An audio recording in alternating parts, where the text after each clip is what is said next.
بسم الله الرحمن الرحيم.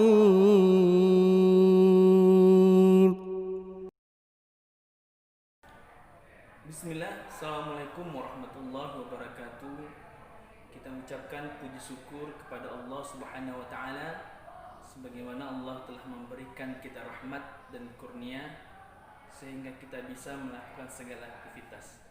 Salawat dan salam marilah kita hadiahkan buat junjungan Nabi Muhammad Sallallahu Alaihi Wasallam. Baik anak-anak Ustaz yang dirahmati Allah dan dicintai oleh Allah, sekarang kita masuk pembelajaran sejarah kebudayaan Islam.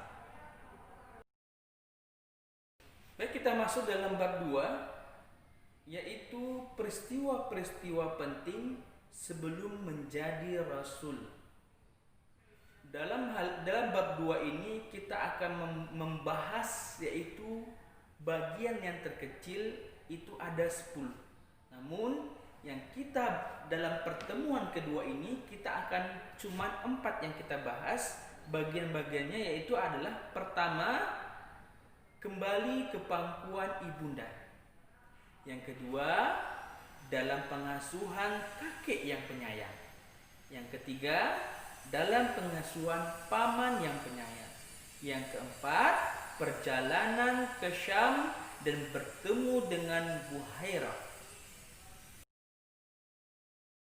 Sebelum kita memasuki pembelajaran atau mendetail tentang pembahasan peristiwa-peristiwa penting sebelum menjadi rasul, maka terlebih dahulu adalah kita harus tahu tujuan pembelajaran ini. Anak Ustadz, tujuan pembelajaran ini adalah yang pertama, peserta didik mengetahui telah kembalinya Rasulullah ke pangkuan ibunda. Yang kedua, peserta didik mengetahui bagaimana dalam pengasuhan kakek yang penyayang. Yang ketiga, peserta didik dapat mengetahui bagaimana dalam pengasuhan paman yang penyayang. Yang ketiga adalah peserta didik dapat mengetahui tentang perjalanan ke Syam dan bertemu dengan Buhairah.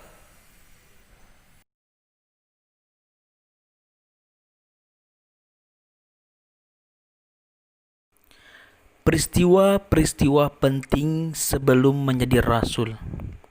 Yang A, kembali ke pangkuan ibunda yang pengasih. Nabi Muhammad SAW kembali ke Mekah setelah peristiwa pembelahan dada oleh malaikat Jibril. Beliau kemudian tinggal bersama ibunda dan keluarganya hingga berumur 6 tahun. Suatu ketika, Aminah dan Ummu Aiman membawa beliau ke Madinah, tempat ayahnya dimakamkan. Mereka tinggal di sana selama sebulan. Dalam perjalanan ke Mekah, tempatnya di Al-Abwa, suatu daerah antara Mekah dan Madinah, Aminah mengalami sakit parah. Beberapa waktu kemudian, Aminah pun meninggal dunia dan dia dimakamkan di sana. Yang B, dalam pengasuhan kakek yang penyayang. Setelah ibunda Nabi Muhammad SAW wafat, Nabi Muhammad SAW bersama kakeknya Abdul Muthalib melanjutkan perjalanan menuju Mekah. Abdul Muthalib merasakan kepedihan mendalam atas musibah yang baru dialaminya. Maka timbullah kasih sayang kepada Nabi Muhammad SAW yang belum pernah tercurahkan kepada anak-anak kandungnya.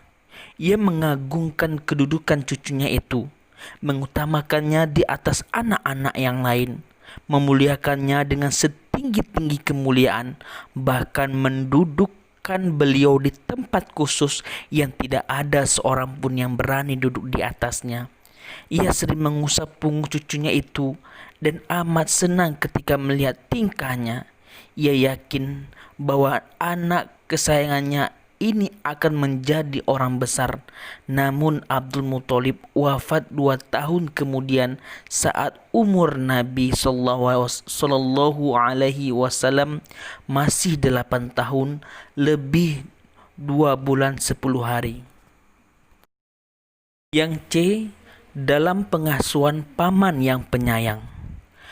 Tanggung jawab atas pengasuhan Nabi Muhammad Sallallahu Alaihi Wasallam kemudian dipikul oleh paman beliau, Abu Thalib.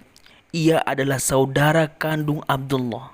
Ayah beliau Abu Thalib pun mengkhususkan Muhammad dengan kasih sayang dan rasa cinta yang berlebih. Yang D, perjalanan ke Syam dan pertemuan dengan Buhairah. Suatu ketika Abu Thalib bermaksud pergi berdagang ke Syam dengan kafilah dengan Quraisy dan usia Rasulullah Shallallahu Alaihi Wasallam sudah mencapai 12 tahun. Ada yang mengatakan 12 tahun lebih 2 bulan 10 hari. Beliau merasakan berat untuk berpisah dengan pamannya itu.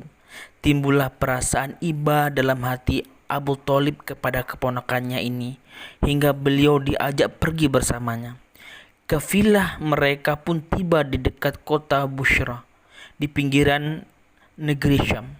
Salah seorang pembesar yang sekaligus pendeta Nasrani yang bernama Buhairah datang menghampiri mereka.